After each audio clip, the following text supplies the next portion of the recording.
This was fun. Bamboo leaves, yes, that was a suggestion from Joni. Joni, thank you so much for sending me that topic. And if any of you, by the way, have any suggestions or subjects that you want me to tackle during my morning warm-up sessions, leave them in the comments below. I'd love to hear from you, and I've already started receiving other suggestions, so they're added on my to-be-painted list.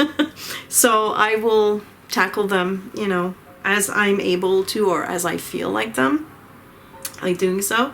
The bamboo leaves are a great way to practice brush control, brush pressure.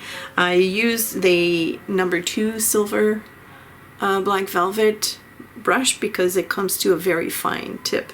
But it's also doable with a round brush that has sort of like a pointy tip. It doesn't have to be super pointy like this. It also depends on the size of the brush, the size of the painting that you're doing. I wanted to keep my leaves fairly small. I wanted the focus to be, you know, like rather small compared to the page. I kind of created this frame, which I love. I love the colors that I've used. But going back to the leaves, essentially what I did is I started really fine, and then as I moved towards the middle, I applied pressure and then I lifted. And that's how you create those leaves. They're very easy to create. And if you don't want to take that route of, you know, playing with the pressure, just draw it like in a couple of brush strokes and you'll be able to render the same result. I just think it's fun to do it in one brush stroke because, I don't know, it's fun. It's fun, it's good practice, and I encourage everybody to do that. I added a little bit of gold detailing here. Here, I'm going to show you from up close and personal. And they're just scribbles. There's, you know, it's not a shape or anything. They're just scribbles, but I think it just adds a little touch of whimsy to, or a classy touch, I want to say, to this painting. I added a bit of yellow here as an afterthought. I wanted to create some kind of a sunny effect.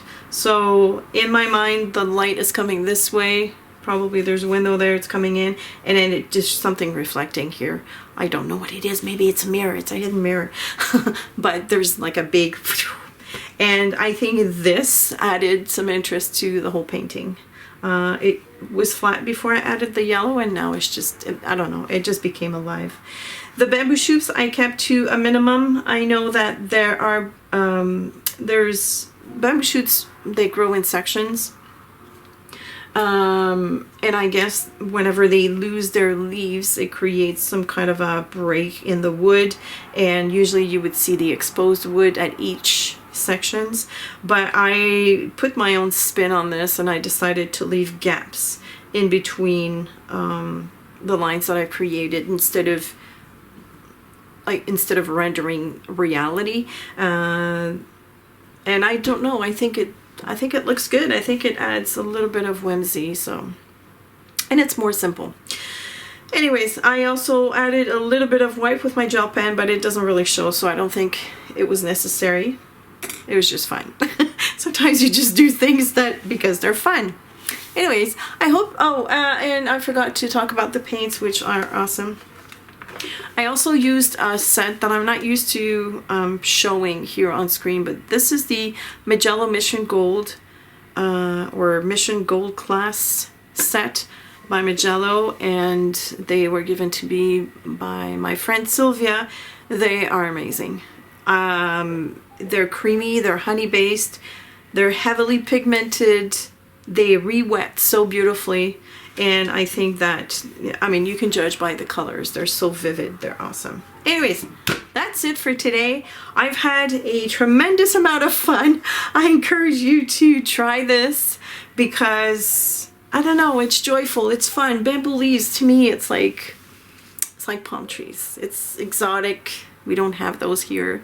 You can buy them in the store, but they don't grow wild here. And I hope someday that I'll be able to walk into a bamboo forest somewhere in Japan. Somewhere.